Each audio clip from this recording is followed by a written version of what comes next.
car right now. It's pretty even, I guess. It comes down to who's driving. And track specific as well. I think those two are the second and third both team. They're on par in my opinion. It's just whatever characteristics the track suits best for them.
Practically a good chunk of this. Diaby leaving for $55 million essentially brought another Premier League club. The Premier League essentially funded Bayer Leverkusen's run to the top, because with just Diaby being sold, you got Boniface, you got Tella, and then you have some residue that you're able to get Xhaka with.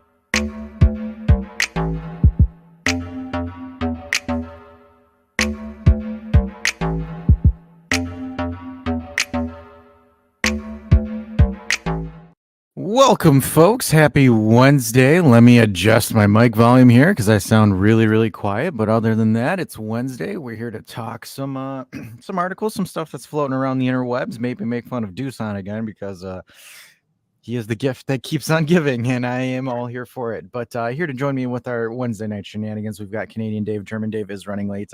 He got stuck in the meeting schlafens, and we'll be here a couple minutes late. Canadian Dave, how are you, buddy?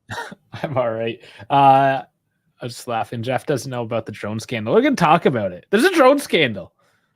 It's just in women's soccer, so I mean, people don't care as much, but still, we still need to talk about it. I'm not saying I don't care as much. I was watching the match. I was all for it, but in any case, we'll get into it.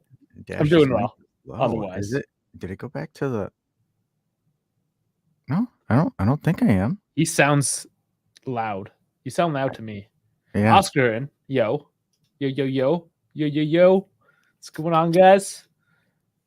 But yeah, I don't know. Fix your shit, Dash. It sounds fine. Maybe he just has terrible headphones. What do you want me to do about it? Maybe he's listening to us on PlayStation or some shit. It's like fucking running a potato. Anyways. You mean a jet engine? Those things run like freaking chrome afterburners. He says my volume was low. What a loser. He is a loser. Oh my god. Oh, that's hilarious. All right. See, I told you. I was just like sitting there like, what the hell? Oh, great. See, it wasn't us screwing up this time. It was one of our listeners. I'll take it. Take it as a win. He pulled a deuce on. Pulled a deuce on. Love it. Where do you want to go? Do you want to kick it off with the drone? Do you want to make fun of Dusan's little pose that I put on Discord? Like, what do you want to go, Dave? Where you got the pose ready? Come on. If you got it ready, let's start with that. Come on. This is just as good. Come on. All right. So this is your weekly Let's Laugh at Dusan post. Here we go. Bam. Dusan. It's just so funny. First it was the broccoli hair. Now it's just his quads aren't even that toned. Just absolute monstrosities. But there is him and the individual that shall not be named per previous video that we did.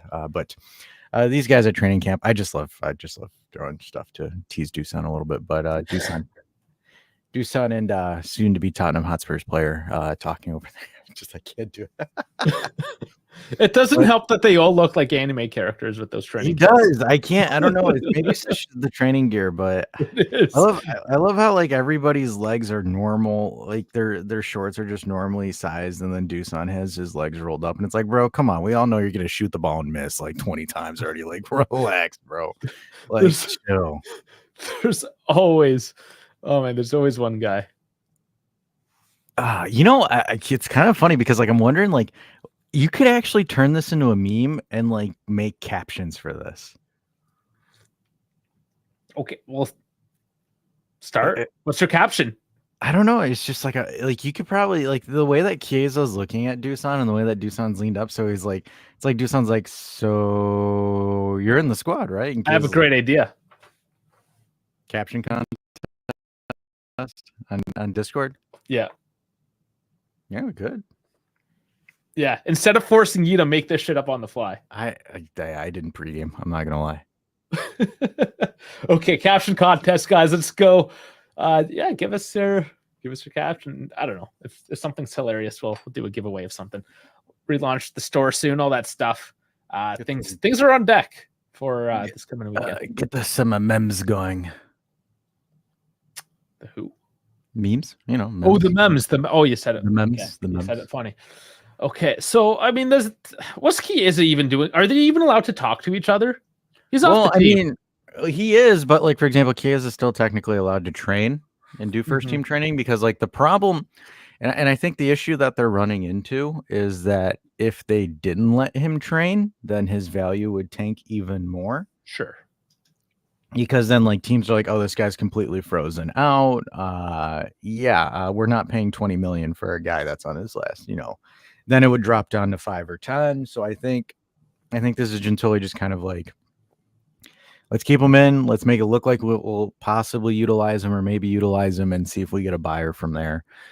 He did, speaking of him, because ironically, after we made that video on Monday, he had offers from Turkey, and he rejected the Turkey, so he does not want to go to Besiktas. The one article's like he could have been given the chance to play alongside Immobile.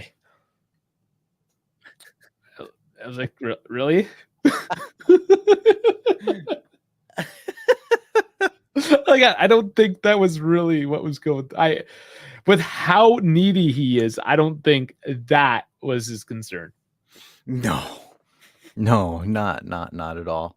But kind of going on the winger discussion here. So I've seen a lot of like, I'm gonna see if I can find it. I think it was a Forza Juve post about Galeno, but I posted this on the Discord this morning where I was just kind of like, why are people like losing their minds over Galeno? Like, I was like, am I missing something here? Do I not understand something? Is there something? I don't know. Like, I was just like, what is the issue here? I don't know how much he's worth because I see anywhere between like 30 mil and 50 mil multiple times throughout the day. All right. So like, what are we talking about here? Well, whose source do we take? Well, so let's have some fun here. So I found the post and I found the comments that are tied to the post, right? So, so despite the 60 million release clause, Porto could sell him due to 30 million due to financial problems. So Porto's got financial problems, and this guy does not like the new the management. So like they're willing to really shave down their price. And if you read into the comments, so around 70 million for a dummy while this guy is kicking Chiesa out. We are so cooked. Serie B incoming. Like that's the first comment I saw there. Then this guy says he is so bad. LOL. Him and Yildiz battling on the left. Well, that's a fair comment. Which position does he play? This would be great. Is this dude even good to justify the price? Like you mean to tell me that like in today's market, 30 million is like insane? My concern, see, 30 million really isn't. How much was Richarlison just bought for? Triggered? It's 35. Let me check. Okay, yeah, correct me on that, because I mean that's Bayern trying to splash on a high profile, and it wasn't even an astronomical price. Maybe 45. So it was to Bayern Munich. Yeah, I saw that this morning. Speaking of Bayern Munich connections, anyways, Klopp, I guess he's taking a step away from coaching for the time being. Is he? That came out today as well. Yeah, it was like maybe an hour or so ago, right? Well, I saw it maybe. Yeah, about that. I don't know. Sometime today came out. I didn't get to look at my phone much today. I was like, come on, man, busy. Got a job here.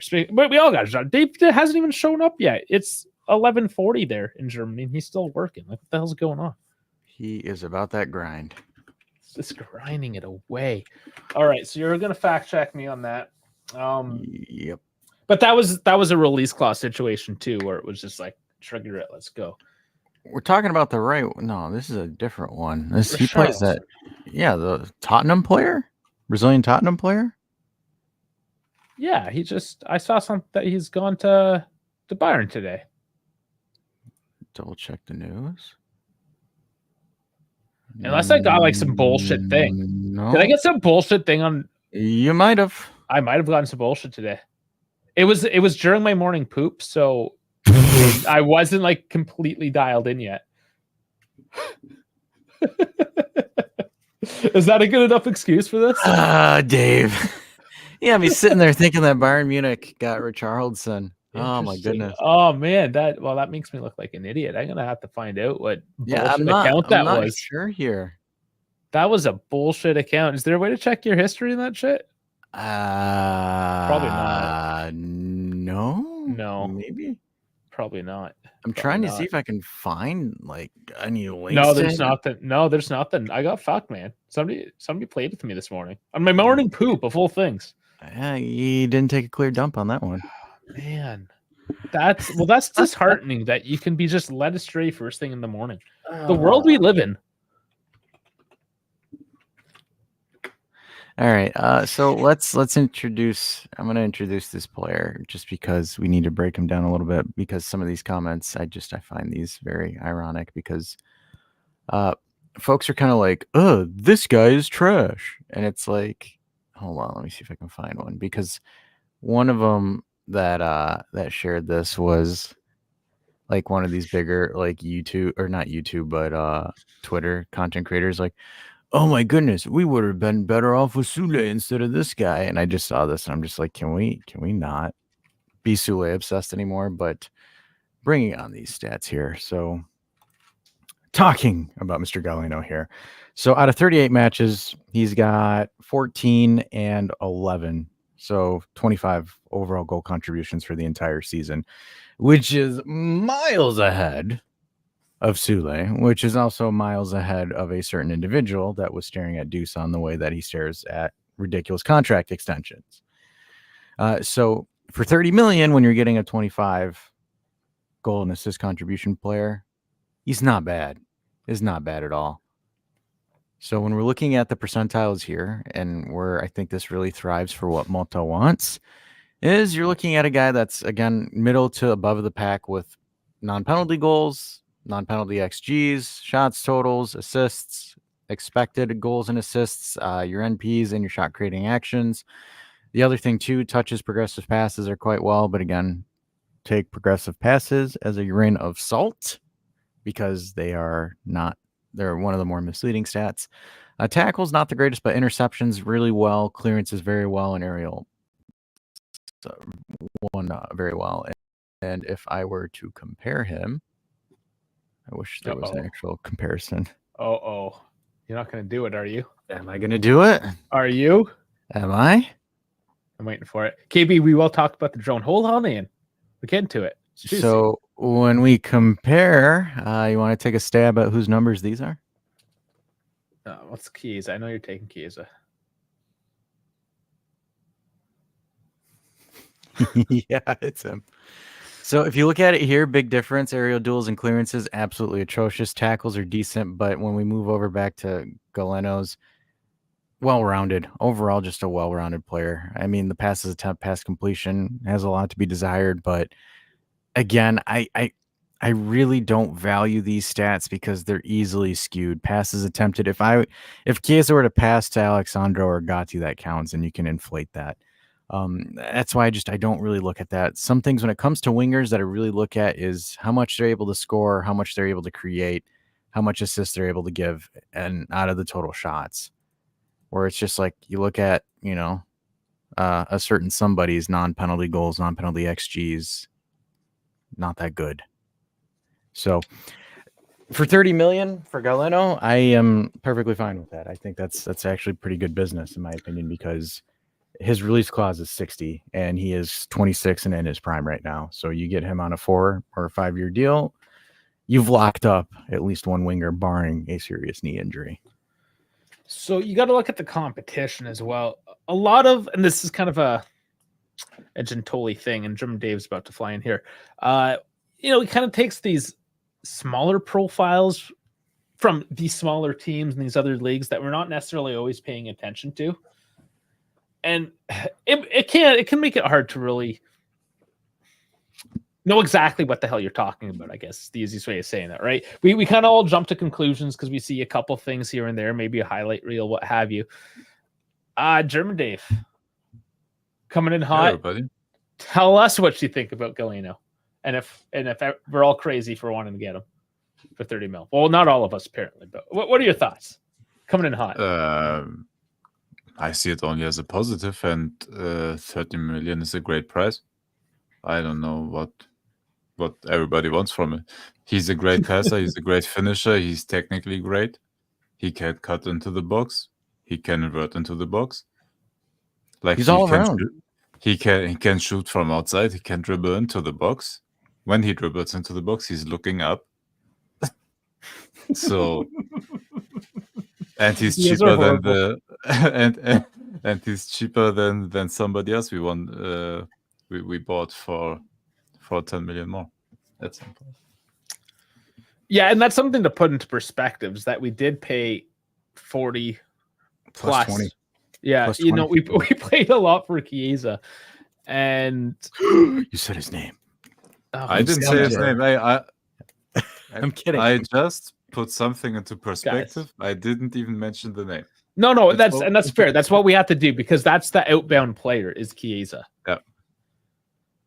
So if you're getting okay, so I mean we're gonna get 15 mil maybe for Chiesa, right? So just on the basis of pure financials, no, it doesn't make sense to lose Chiesa. It's only to cut the losses right now. It's not anymore about making 25, 20 or whatever. It is just don't lose him for free right now. Yeah, we're not playing Football Manager words. It's a spreadsheet and it's pure math. There's like actual humans here, and one of the humans in particular is a whiny little bitch and doesn't play ball. So it makes things difficult. So we gotta move things along, right? It is what it is. And things happen. And the problem is also the other clubs. Like if there is interest in him at all, and we don't even know that for sure. But if there is interest in him, the other clubs have the upper hand because he has a year of contract left, and then they can fight for a signature without needing to pay us, basically for building him up one season more. Yeah, and I think, and kind of touched on it earlier, because like he was being included in all the first team trainings and whatnot. And I think that's more of I don't want to say a panic mode, but more of a precaution from the club, because if the club were not to include him and kind of give him the McKennie treatment, I think that would then just tank him even more value-wise. Because then, other clubs would say, this guy's just pretty much scraps. We just wait until January and get him because he'll just ride the bench or just sit there for the entire year. That would be the only chance. Like if some club has I don't know if they have a big injury or whatever for their wingers, that's the only way that you will be able to sell him if we can't sell him right now in the summer. If somebody pulls up Buchanan. Yeah. Well, and then that would be the only thing that would even get people interested in that idea at this point. Because, like, for example, if he was rated at the certain pace that people on Twitter rate him as, then I would assume that someone would jump on him right now for 20 million if he is that much of a foundational piece. Yeah. It's gonna suck, essentially. Well, when we look at the final number, I have a feeling that we're gonna just be like, man, really? I think it's gonna. Yeah, it is. But At, like for at this point, I don't even care Like, about the money. I'm thinking like 7.5 mil. Yeah, You know, like yeah. something ridiculous at this point. I'm It's just ready for it. yeah. No, it's gonna be something like that, and yeah, dude. Honestly, I hope it will. Man, I don't know what to say honestly, because the whole situation is a shit show. Like from I forgot from when where your articles were, Dash.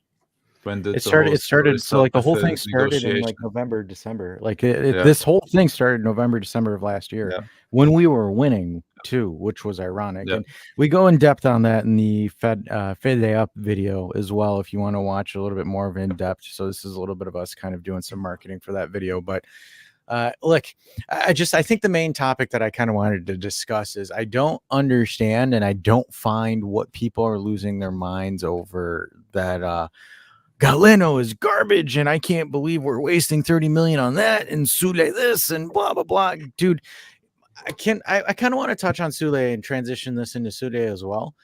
He's unproven. He He's had half a good unproven. season at Frosinone. And most of his goals that he scored in Serie A, over 50% of them were penalty goals.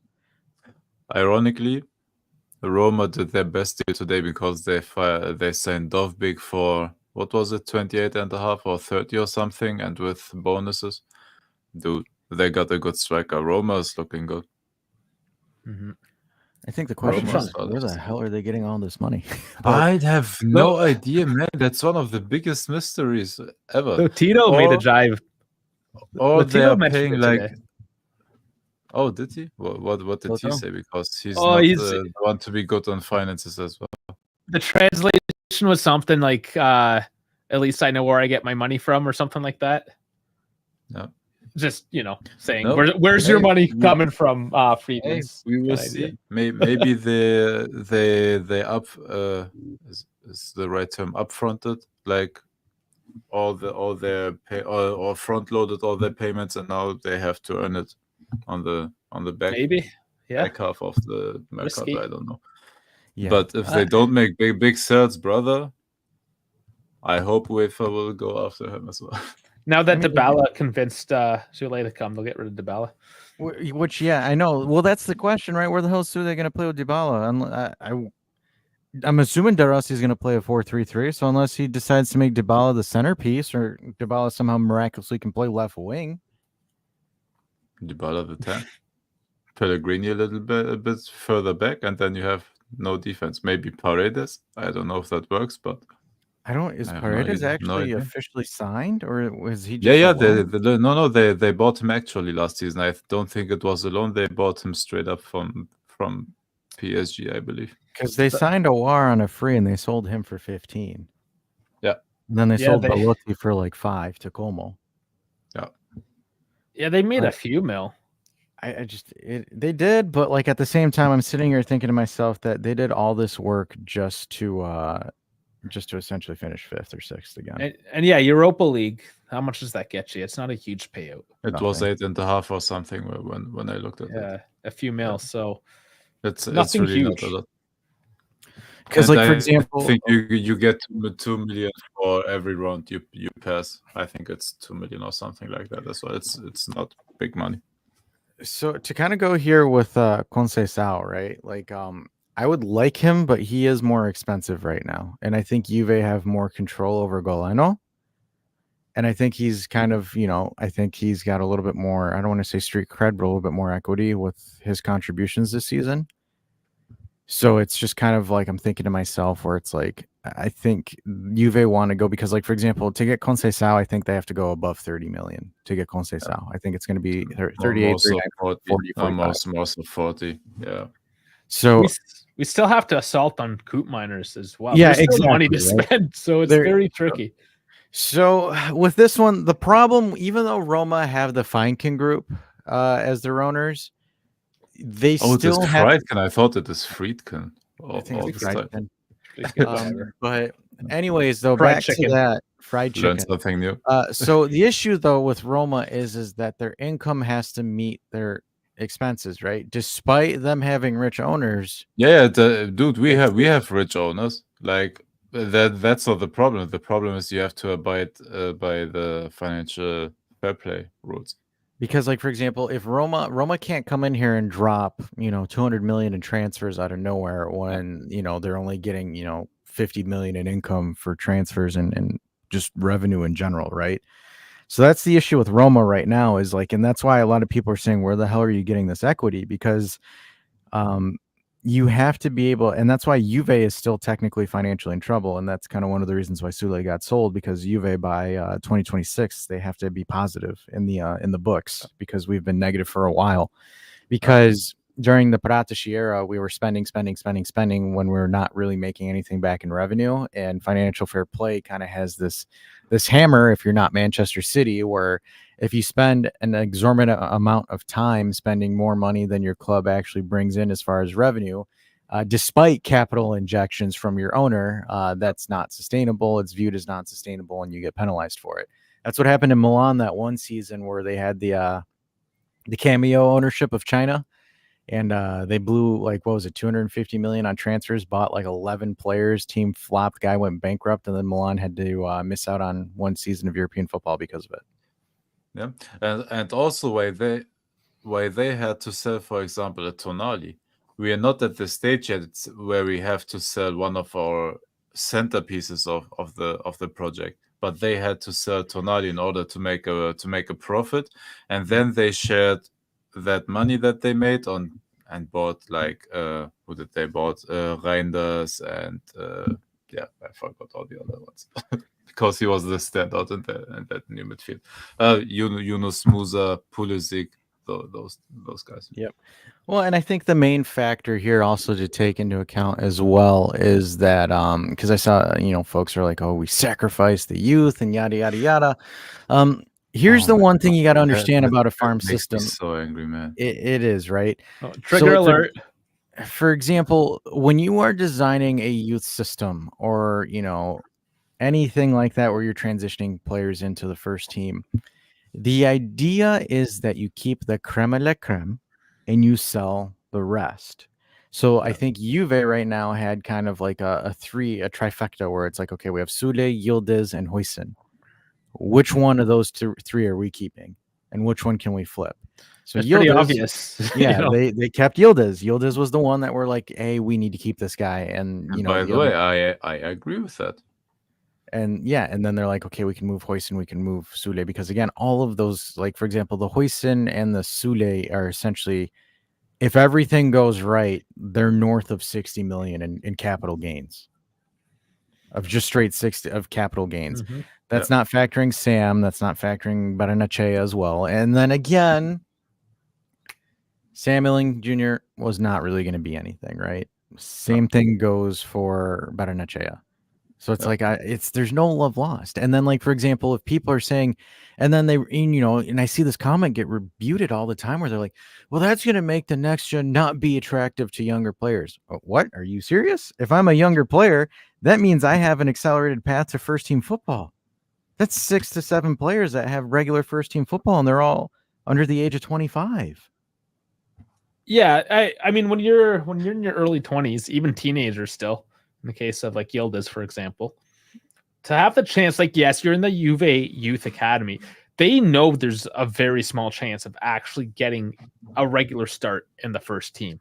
This is a stepping stone. It's for every club. Why, every club. Dave? You're 100% right, but every big club in world football does have an academy. Do you think every single one of those children that join those academies think that they will break through? They hope, perhaps, if they're a big fan of the club, but they hope, but they have an agent that is telling them this is a great stepping stone. This is one of the biggest clubs in the world, and with their youth academy, you get either the exposure or the actual playing time. You will get one of those, and you will profit of that. Whether you are playing for the first team or not, you are in that system, and as soon as you are in that system, you are under the lens of other clubs, and especially when you are in Juventus, that has great connections to the Serie B clubs, for example, and to loan the players there. They But get you look their at like playing Dean time. Hoyson to Bournemouth. Yeah, I mean, that's yeah. you're playing in England. It's not the most attractive club in the world, but I mean, you're playing at the top of the football leagues. You know, like Yeah, you're in the game. You're getting on national television. And by the way, I bet he got a shit ton of money as well over there, and that is also something that that future youth prospects are looking at. It's not a bad project because we are selling our youth players. Fucking Manchester City has sold Cole Palmer to Chelsea for a bag of chips almost, and he scored them, what was it, 30 goals or something for Chelsea. And nobody's betting an eye because it's normal. Chelsea is about to sell Conor Gallagher, one of their captain of like over the last 2 seasons. He was the captain because Reece James was hurt all the time, and they're about to sell him to Atletico Madrid to win a profit of it. This is the football world, everybody. Well, even like, for Please, example, you need Lamassia, to wake right? up. Like, give up on the damn romanticism. I know, but you look at, like, for example, look at La Masia. La Masia is probably, shall we say, the best youth generating product per se in Europe. Yeah. Even for them, like, for example, if you look at the 08-09 Barcelona team, right, with Puyol, with Xavi, with Iniesta, with Boyan, with I'm just naming people that came off, Busquets, Victor Sanchez. Those were all La Masia products, but for example, Gerard Piqué. Piqué was a youth product from La Masia. Guess what? Barcelona sent him to Man United, and then he came back. So that's the other argument. Same thing with David Villa. Went, I believe it was Villarreal, and then came back. Yeah, like Pogba. Exactly. Sorry. But it makes actual sense because he popped off in the Juve system and earned his big contract then. Mm-hmm. And when that ship sailed basically at Manchester United, where he did go back. Of course, it was a horrible deal for us in the end because we paid for nothing for 6 appearances or whatever. But still, this was the place that he wanted to come back. Mm-hmm. So evidently, the club is not burning bridges and throwing everybody like out for a bag of potato chips or whatever. So everybody needs to chill. And also, 10 toes down is 100% right. The club with the biggest facilities, with the best facilities, with the best stadiums. Brother, have you seen all the clips that are getting shared by the Serie A channels, by IFTV, of how the facilities of the other clubs look? Look, all the other teams are trash. So please don't tell me that Juventus lost its allure for young players. No, and it's a beautiful region too, just a place to live. It's amazing. Absolutely. It's a fallacy. And it's like, for example, if you look at the 4 youth products that in my opinion weren't going to be world class or any world beaters or anything like that, you've net over 60 million in capital gains. And by the way, we will sell Hans as well. If it's not today, it will be in the winter or next summer or whatever. There is no space in the team. And if you don't have the space in the team, because we have a goddamn great midfield now, which everybody's forgetting, where should all these guys be able to sell? Because you have to think, we have Douglas Luiz, we still have Locatelli, we will have maybe Cope Miners, we have Kefren Thuram, we have Miretti, we have Ajic, we have Fagioli. How many was that already? 7, 8? How many did I mention? Mm-hmm. And 8. then on top, and then Nicolosi on top. Maybe it will not happen today, but we will sell either this or next Mercato, at least 2 of them. And yes, it will be the youth prospects. We will not sell Douglas Luiz in the span of 1 or 2 years. Or we will sell Locatelli, maybe. But we will sell one of the players that you say, or that the fans are saying, no, we can't sell them. But this is how it works, man. Yeah. You have then a midfield of Cope Miners, hopefully, Thuram, and Douglas Luiz. And then your bench is Locatelli, Fagioli, Miretti, Adzic, Hans Nicolucci. I don't know if I said Miretti. So, what are you supposed to do with all of them? Of course, you have to sell. This almost feels like deja vu. We've definitely been over this before. We For similar have. reasons. Thousands of times, but Yeah. people out there aren't learning. But it is, right? Because, like, for example, I don't think you're sacrificing anything, because it's just like, you look at, and this isn't me going after Sule, but you look at his ambitions, right? He went to Roma. He didn't go somewhere else. He went to Roma and wanted to go to Roma. So it's like, are you really missing out? Like, I don't expect him to grow into some world-class player at Roma. Dude, I wish him all the best. But I don't care about Roma. It's okay. Go there, dude. We got the money. I don't care. I hope he has a great career, man. It's over. The only upside to him if he does well is you get that sell-on People are clause. trying to romanticize football, man. You can't anymore. It just doesn't work in today's age, where it's like, you romanticize about Dusan and Chiesa, and then it's just like you're cold-hearted about Pogba. Like, it's like, at this point, it's just kind of like, it goes back to this idolizing of the player instead of the club going for the team. Yeah, the club. Yep. So it's back to this again.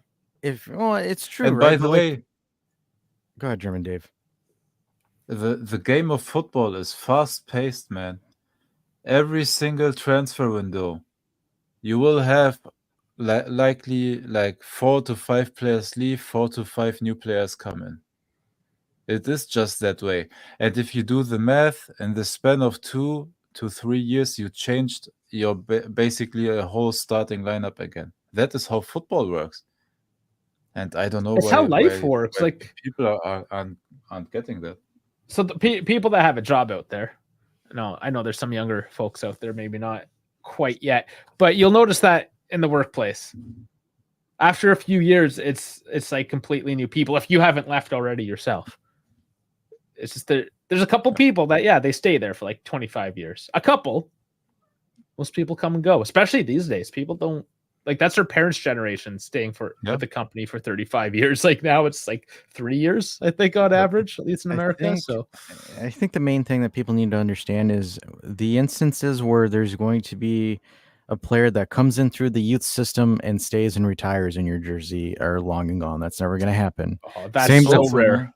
Like, for example, it's the same thing with Yamal, right? Like, Yamal is not going to he's not going to retire as a Barcelona player, because they said the same thing about Ansu Fati as well. He'll retire as a Madrid player. He'll retire somewhere in Real Sociedad or something. But no, for example, Trent Alexander-Arnold, born and raised in the city of Liverpool. He bleeds red. Like, blood is actually red, but in terms of Liverpool, we get it, Dave. Go on. Yeah, and I don't know if you can say 100%. For example, if Real Madrid knocks at the door, and they say, "All right, Liverpool, here are 100 or 150 million euros or pounds or whatever those Brits want," so Liverpool goes to him and say, "Hey, we don't want to sell you, but there's that offer. Do you want to are you interested in that offer? Do you want to play with Madrid?" Don't you think he will be intrigued? Hey, look at Jude. Look at Jude Bellingham. Yeah, the times of football romanticism are long over, but it's already for a couple of years now. So everybody needs to chill. Football is a business, and football was a business now since a decade almost. But also think psychologically, right? Who are we talking about? We're talking about essentially kids, 18, 23-year-olds, whatever.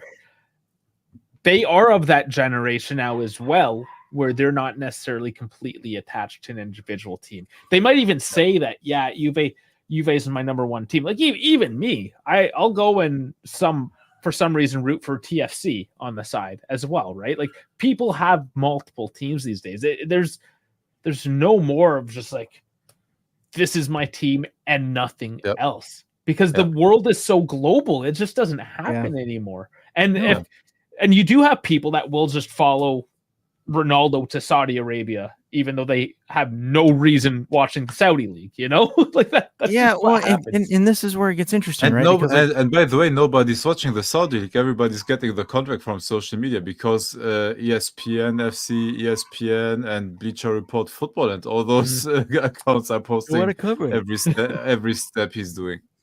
But because like when you think about it, right, and this is looking at it from a Juventus perspective, I think people are trying so damn hard to replace Del Piero. Or Yes, like to replace people. that's I think- exactly it. I think it's like a coping mechanism, right? Where it's just like, give Yildiz the 10, give Yildiz this, because Yildiz does the tongue celebration, Yildiz does this, Yildiz does that. I can do the tongue five- celebration. 5 years later, Real Madrid come calling because he's a world star, and he says, "All right, I'm out of here." Then what? Stick your tongue out, move on. Like that's kind of one of the things. Then he is a traitor. Yeah, exactly. I think that is what people will say. We gave you the number 10. How do you think about other clubs when you have the number of that guy on your shirt and you're doing his celebration? How dare you leave the club? He went down to Serie B with his old lady and blah blah blah. Shut the hell up, man. It's kind of, I don't know, because like for example, look at Mbappe, right? Mbappe went to PSG, flagship of France, and yada yada, and he's like, all right, cool, I'm out of here. Like I don't think I've seen as soon as an actual big club came. He's gone, man. What do you think about Haaland? I was wondering that it took so long, man. It's the same thing with Haaland as well. Like Haaland, Oh, he's not married to City or to anybody. No, he's He doesn't not. care. He doesn't care. He's married, number one, to the project because the project is winning, and number two, to Pep Guardiola, who's the leader of or the captain of that ship. As soon as he's gone, the Reds will leave the nest.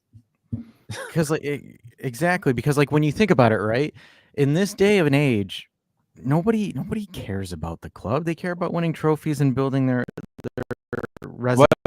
Why does look? Manchester City is a club with a long history, not a particularly like successful one, but it is a club with a long history. And when did the outside football world started caring for Manchester City? When they started, when they won championship after championship after championship, and now they are, what is it, 4 on the bounce with Jurgen Klopp only like disturbing them once. Yeah, and that is why Manchester City right now is a cool club to everybody. And as soon as Pep is out of there, and their football will change, or if they aren't that successful anymore, I don't know. Maybe he built Manchester City up now, and it is too big to fail. We don't know, but I am certainly sure that they won't continue to win title after title after title, and that it will get way more open. But when you look at it too, because like for example, let's use other Juve players, like for example, Bonucci, Chiellini, and Barzagli. All of them did not start their youth career at Juve and follow through the entire process. Chiellini played at Salernitana, Fiorentina before coming here. Barzagli was at Wolfsburg. At Wolfsburg, yeah. And then, for example, Bonucci, I believe, was an Inter Academy product at some point, and then he bounced around too. Dude, Pirlo played at every club in Italy almost. So it's like, it's true as well. Like with Chiellini and Bonucci playing almost, I want to say a decade at Juve, right? And them being like, that's probably the best you're gonna get. And then maybe same thing with like maybe the only person that we've seen that came in from the youth and all the way through is Marquisio. That's really it. And that's once every 30 years. Like what's the timeline on that? A good majority of the stars that Juve fans love that you're married to were imported from some team at some point. Dude, players right now are changing teams from 15 years old. They are growing up in the city. Maybe they get into a youth academy of their local club.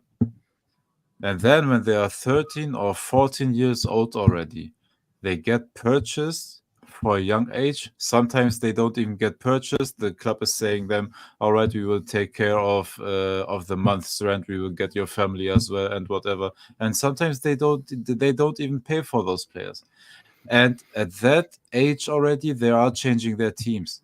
So, and it is happening with almost every youth prospect right now.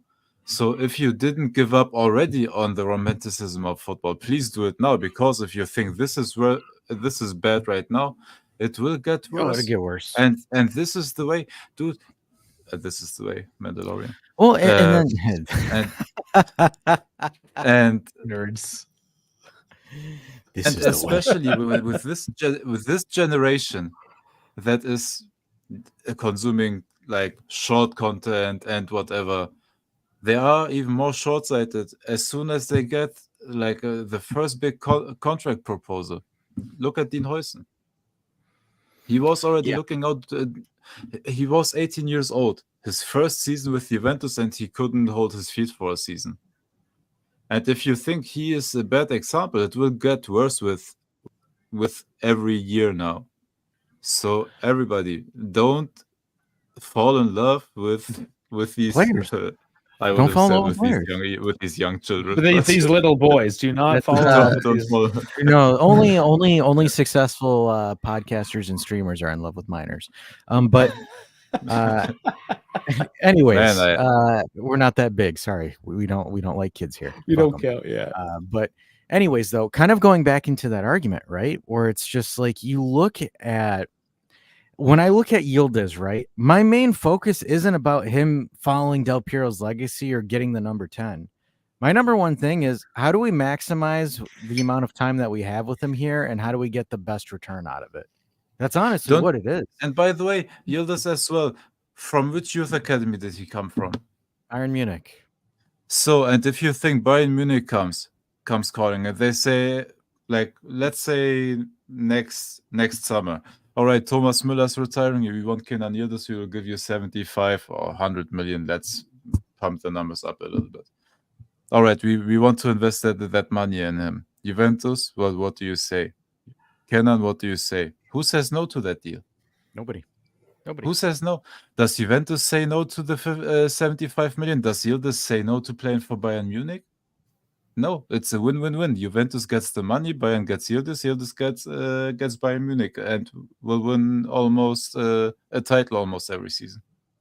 Yep, and kind of like, for example, but Dusan's loyal to Juve. Guys, trust me, nobody wants him. Chiesa. He would have been Chiesa gone was loyal. if there would be an actual good offer. Vlahovic would have been gone. He would have been gone last season when all those Chelsea and Lukaku rumors were happening. If there was an actual good offer, he would be gone. Don't be married to the idea of these players wanting to stay through thick and thin, man. No, it's not. The only thick and thin is this contract. I came in angry today, man. I'm sorry. We You've been love working a lot. It's it. just, The German heat. Wir want it all. Yeah. you need a day off. It's kind of one of those things because it's just like it's not that like he's got a thick 22 million gross reasons to not look at something else, right? If there isn't, like, for example, that kind of loyalty, like, for example, how do you think Inter fans will feel about De Gregorio, who idolized his life to Inter Milan, and now he's Juve's starting goalkeeper? And that's the funny thing. Now that he's an Italian top-tier goalkeeper, and he's young, the best goalkeeper in Italy. He is going to be a Juve legend. That's the thing. He's going to be a Juve legend because we're going to have him for 10 years. And he's going to be... He was an Inter guy. And he now mentions Buffon, but he always mentions Handanovic.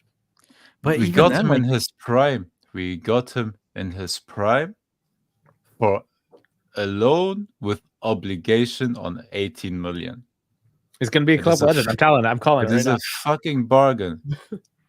But here and the Juventus fans all know he has an Inter history. He mentioned Handanovic before, but shut the hell up, man.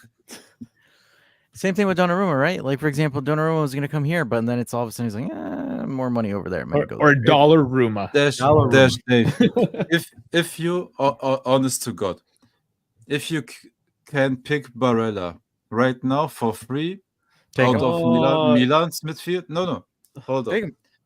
No, just with the quality. If you can pick him up for free, I know we hate him. We Do I have to hate look him. at him? Hell, if you were to give me Lautaro, if you were to give me Lautaro for Dusan, I would do it in a heartbeat. Yeah, but let's say you can right now pick their players. Don't you pick them because they, dude?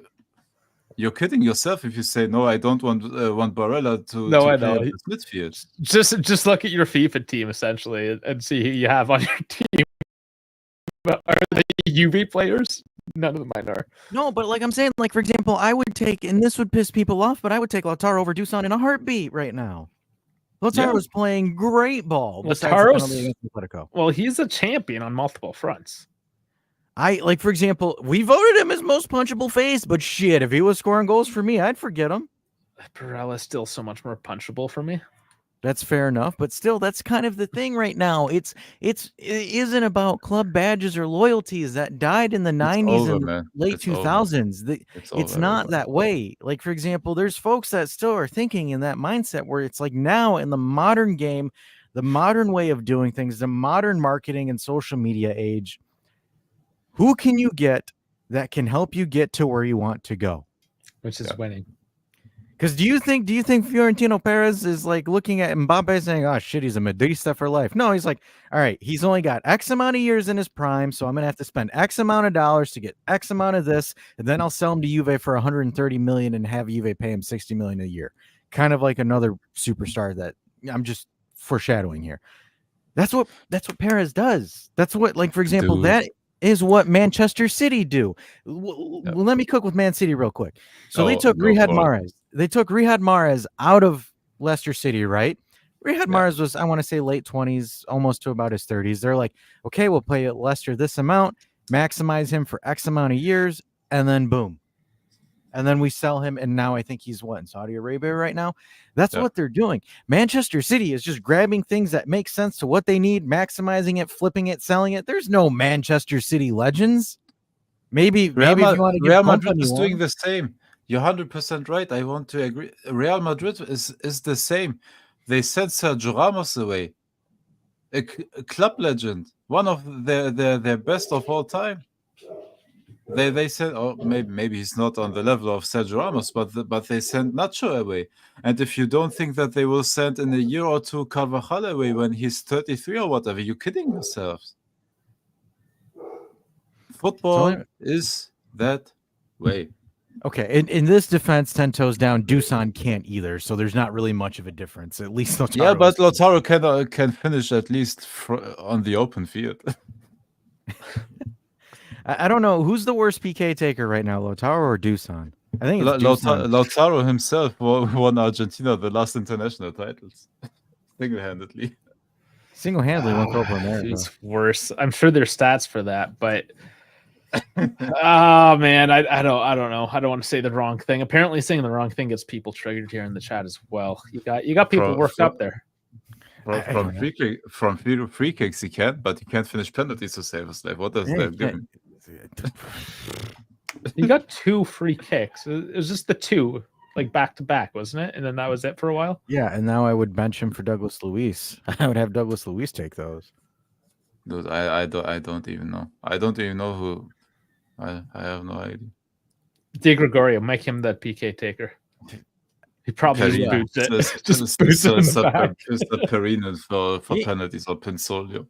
And you know, I kind of wanted to add on Coop too. You can also have Coop take him, but we need that is probably one thing because we'll cover. Let's go to Coop and then we'll go to the drone shenanigans and then we'll end.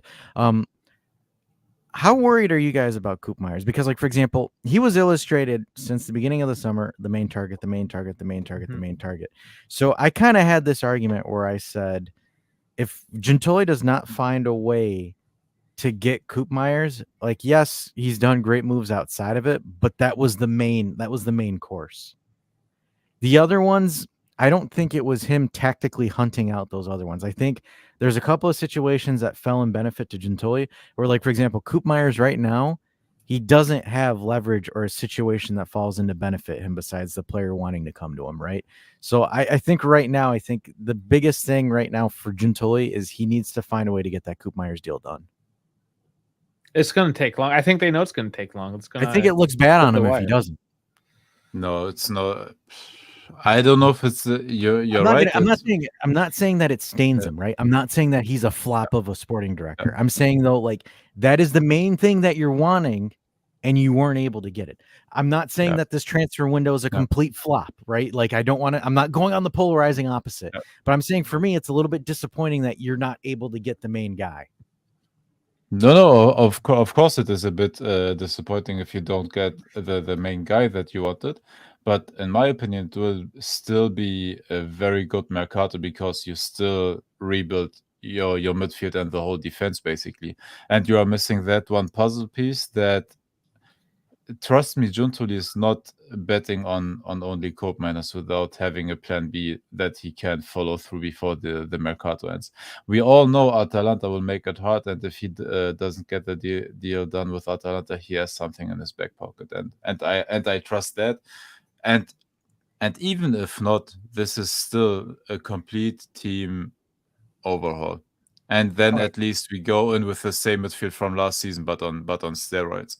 So, and that won't be good with a better backline, with a team that can build from the back. It will still be good, but of course, like Lazar, man, I don't know. I was his biggest fan, but there are so many problems attached to that guy that I want to stay as far away as possible from that one. Bad jives or, I don't know. Something's up with that guy. Yeah, there's bad juju around him. That's the juju, jibes, whatever. You know what I'm saying? Give me Gudmundsson, man. Give me Gudmundsson from Genoa, and I do. Honestly, if you give me Gudmundsson for 25 or 20 plus bonuses, dude, that would be a steal. Anywho, again, we're waffling when it comes to the transfer news because there's not really any news, right? Todibo's supposedly supposed to get done, never got done. So we'll see. I think we're probably going to have some more action next week. But here we go. We're going to go to the final topic. Canadian Dave brought this up. We wanted to talk about it. Drone Gate. Canada sending drones to record people's training sessions. Care to go on this one? Yeah, so this is big in, just international news in general. And I'm interested, just being a Canadian, it's a little embarrassing for me, just to see from the international community how much this might be known about. I'm disappointed by you guys. Well, you know what? I thought hosers are supposed to be disappointed honest. Father. You'll have a chance. Your nation has a chance to say something about it in a few days. Let's see what they respond with. Because, okay, let's bring it back. Let's not jump ahead. So, in the opening game of the group stage, they played New Zealand. The New Zealand staff noticed a drone flying over the pitch when they were practicing. The drone operator wasn't very stealthy with what he and she, there was two of them, what they were doing. And the French authorities, they take it pretty seriously. They were saying they shut down like 4 drones a day because it's the Olympics. There's drones everywhere. They got a no-fly policy. So they just basically walked to this guy holding the remote control, more or less. It's like, okay, well, you're busted, dude. Turns out they were staff of the Canadian coaching team, with the women's team, that is. So they get busted. Investigation happens. The coach, Priestman, who you see here in the photo, she immediately apologizes, takes responsibility, being, the leader, and steps down. Didn't matter. FIFA gave her and all her staff that were involved a 1-year ban. On top of that, Canada gets -6 points for the tournament. So there's 3 games at the group stage, right? -6. Yep. Then we find out today they had an appeal. The appeal doesn't go through. They're like, no, you're screwed. You done fucked up, bud. So appeal, whatever, sticks. It's -6 still. The players are furious because the players, they all go on social media like, we didn't do any of this. We weren't privy. We did our own homework. We worked hard, did our thing. I'll give them the benefit of the doubt. Julia Grosso, of course, we all know and love her. We would never speak ill of her. Cheater. Heathen. So anyways, turns out This is where it gets like this is where you face palm. Don't say that about me, dog. I am very intrigued by the story. I'm into it, man. Well, this is. I mean, it's not necessarily just Canadian football. It's the fact that they're like this. It's what they're doing. We are understating the magnitude of it because this is not We're only just football. funny people. This is the biggest sporting event Yeah. that there is. Yes, maybe the Olympics, the football at the Olympics isn't as highly regarded. Let me cook. As a sporting event, oh brother. Okay, I'm going to put it just one little detail to top it off. I'll let you guys cook on it. I have moved on. Moved on. So what happened at the end of the day? Today they found an email from Priestman to an HR representative of the team, imploring her to continue the spying operations because two of the analysts that she got to do this for the team were refusing to do it. So she sent an email to HR, and bam, smoking gun. Okay, guys, cook on that.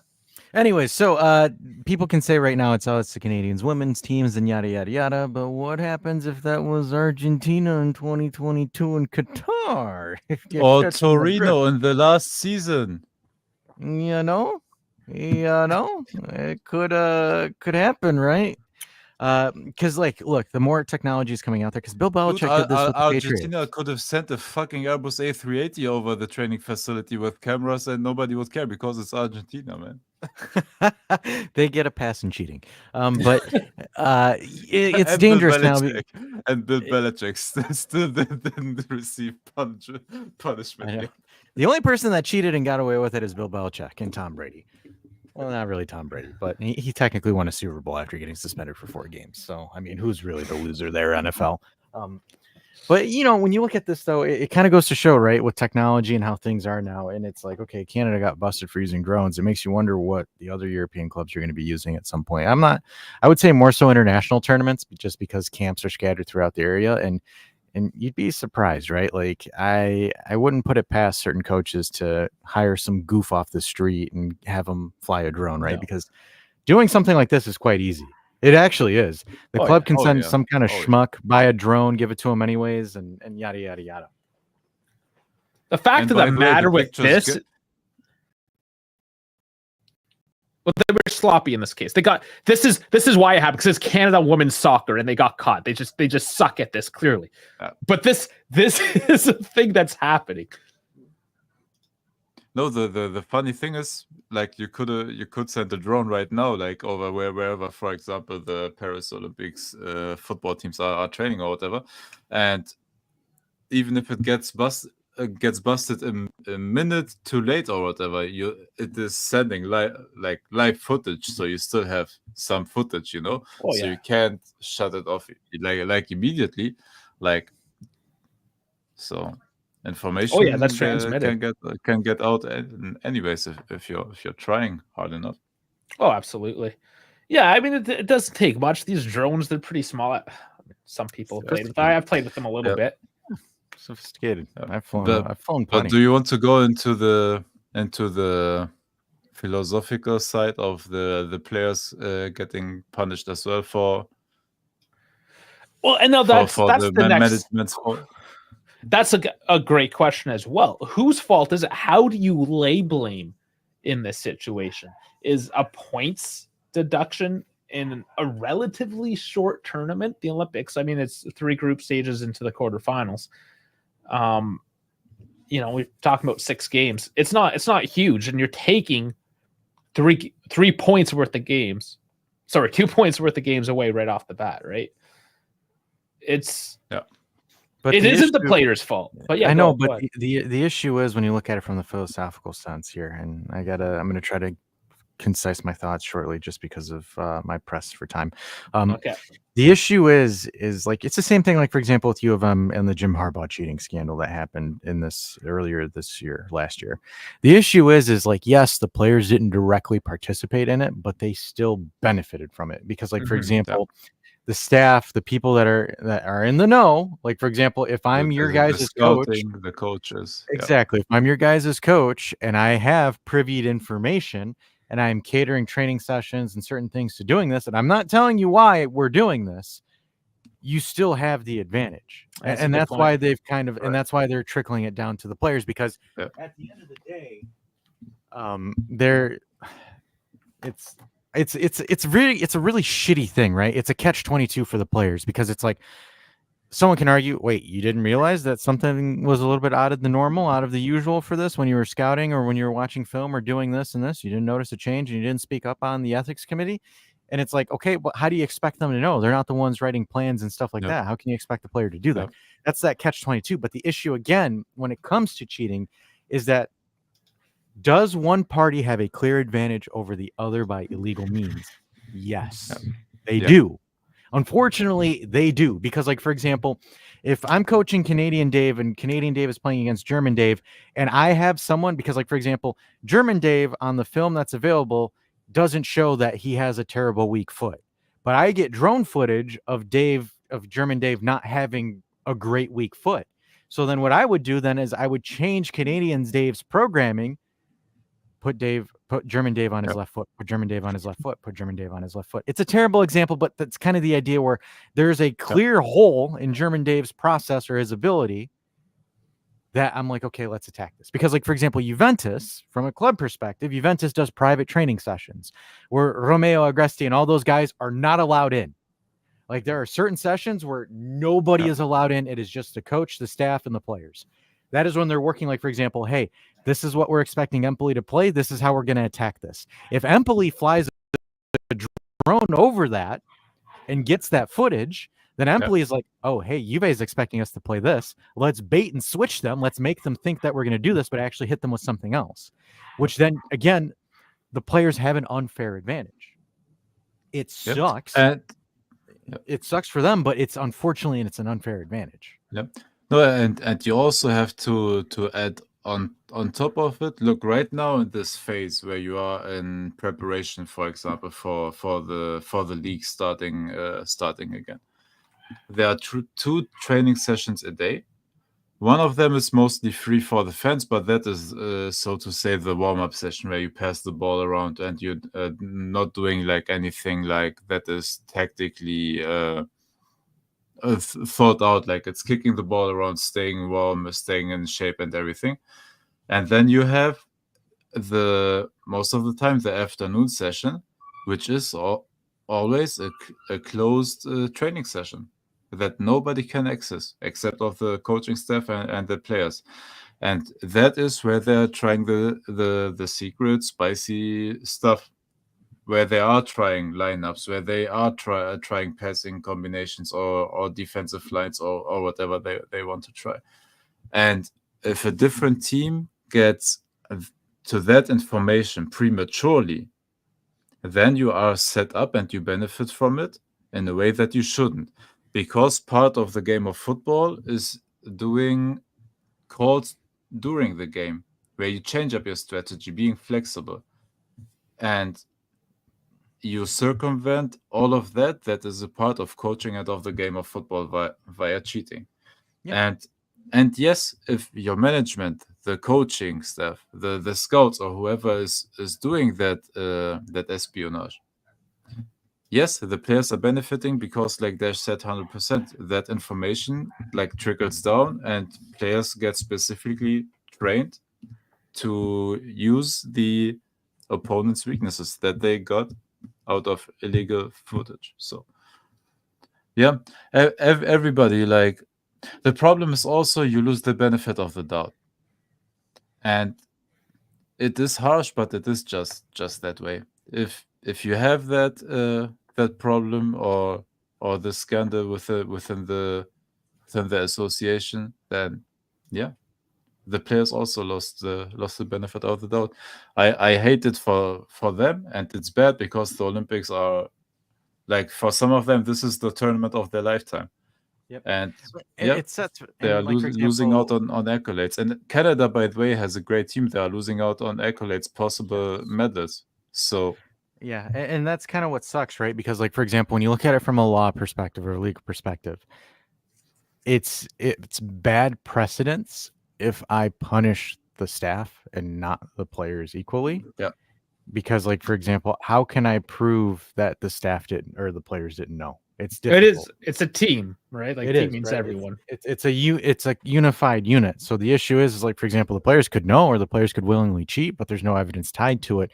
So then it becomes like a big miss or big issue. So what happens is the head honcho gets probably canned or in trouble first, and then it trickles down to everybody else. So it's shitty, it sucks, but it's kind of, again, you open up a can of worms in the legal system if you wanted to go and individually, like, for example, then they would have to go and individually go after each and every single Canadian player and then try to figure out which one of them knew, which one of them didn't know. So it's better off 6 points. You guys fucked up. Move on.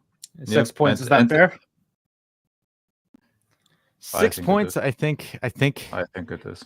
I think it is because, again, you're getting an unfair advantage, right? Because, like, for example, if it was another team, it's the same thing, right? Like, in theory with us, right? Say that Juve actually did capital gains, right? Fake capital gains. 15 points, I think, again, it's a just penalty. It is, right? If I'm saying in devil's advocate, folks, devil's advocate. It is the equivalent of 5 games if you think. And if you count, like, if those capital gains like actually like happened and they profited from that, invested in the team or whatever, then those are the 5 games that you are cutting basically from the potentially illegal squad or the squad that you accumulated through illegal funds. I think though, to kind of give Canada a little bit of a reprieve, is it depends on how they went about it, right? If they're able to prove beyond a reasonable doubt that the Canadian team participated in stuff like that, or they got an unlawful advantage, then I would say yes, the ban is justified. But if it's going off of, he said, she said, or not clear evidence, or if it's murky evidence, I don't think taking off 6 points would be justified. I would say it was very they got caught right-handed, right? But also the decision had to be made right now because the Olympics were going on right now. They were happening. Yeah. They were happening. Like, football started earlier at the Olympics, so they were actually happening. The way that I see it is, like, the Olympic Committee could have just kicked them out entirely and just said all of your games are forfeits. Because, like, for example, the fact that they're letting Canada play still kind of helps the players because the women's players get to showcase themselves. Because, again, the women's game, the Olympics is taken quite highly. It's kind of almost on par with the World Cup for the women's side. So there's the Canadian women still get a chance to showcase their skills, potentially find better clubs, move to Europe or move wherever the money is, right? So I still see it being a benefit because, like, for example, if the Olympic Committee wanted to be harsh, they could have said, you're not playing your games and all of your games are 3-0 forfeits, right? Like, this is me kind of looking at the bright side, as fucked up as it sounds, right? But it's just one of those things where you can sit there and say, okay, it's bad, but it could have been worse. Because this, again, like you said, clear cut.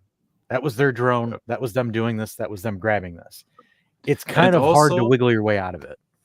And also, the verdict was mentioned on not in the verdict, in reports was mentioned that the association did it systematically, like in past tournaments or for past games as well. Yeah. So I don't know how much that factored in, and I didn't read enough into it to make a knowledgeable assessment on it. They didn't even publish their findings. Like it is, but it looks like something that, like right now, without judging prematurely, looks like something that is dating back longer already. So and even possibly even in the men's team. So there's going to be more to come. So we won't bore you too much with the Canadian soccer stuff. And I do say soccer because that's what they call it. Yeah, if only they did it to Argentina in the Copa America and actually won. Well, and you know what? And I wonder, because we rag on, obviously, Argentina, all these the big teams that are, in the pockets of Gravina. The other WAP in charge of UEFA there. FIFA, the FIFA guy. Infantino, thank you. Yes, that guy. Infanculito. The little infant. So anyways, so Pulisic today, was saying that American players get treated unfairly in Europe. So maybe this is just one of those conspiracies. It is Wednesday. Maybe we can put on the hat a little bit, and it's just because it's the Canadian team. You want to know what my response to that is? Shut the fuck up and play better. Okay, so speaking of which, Canada won all 3 of their games in the group and are moving on to the quarterfinals to face Germany on Saturday. Nice. Fuck you guys. But again, it's just like, it's still like, for example, with Pulisic, right? Like, with all due respect, bro, like, you're the only player that's an American player there that's actually shining, right? Like, for example, we've got McKennie who can't get his shit together. Reyna, like, I don't know what the hell Reyna's issue is. I don't even think Reyna's going to be at Dortmund at the end of the year. Like, you forgot you want my American guy players who will pop off.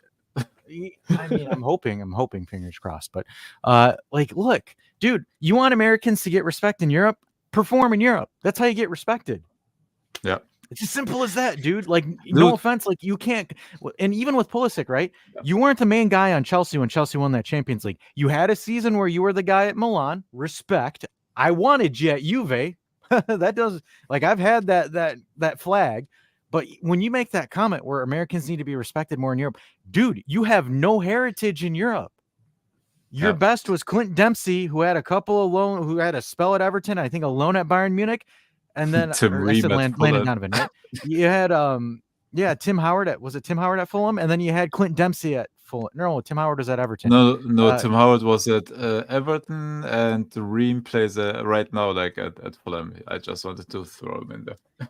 Yeah, and then it's like, for example, Clint Dempsey, which was like the best American striker at the time, was Fulham. So it's like, Pulisic, man, no offense, but like, when your main U.S. legend that's on TV is Alexi Lalas, who was a joke in Serie A, you don't have equity. If your generation of crop actually beat teams above their weight in international tournaments, which you guys have failed to do, with all due respect, but when you're beating a half-gimping Mexico team, doesn't look that impressive. A Mexico team that can barely walk right now. So you want more respect, you got to beat more teams that you shouldn't be beating, and your players need to be breaking out more than they shouldn't be breaking out. Because, again, when I look at that starting at U.S. lineup, your guys are great, but your guys aren't elite. So no one's going to treat you as elite. That triggered you. This is an episode of a few different triggers tonight. Thank you for coming to my TED Talk. That's it. No, that's it.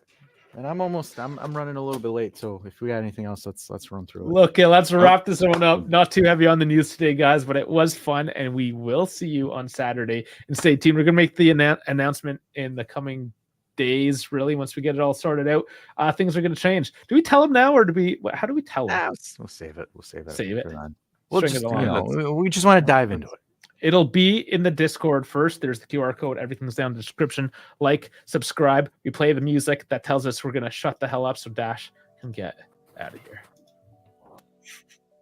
All right, everybody. Thanks for watching this episode of Tinfoil Hat Show. And if you do not want to be an entitled crybaby like Chris and Pulisic, make sure you like, subscribe. Also, check the Fede Up video, as well as the Cabal video if you want some on the side stuff. We'll also be dropping some more short essays on some trending topics that we feel like talking about.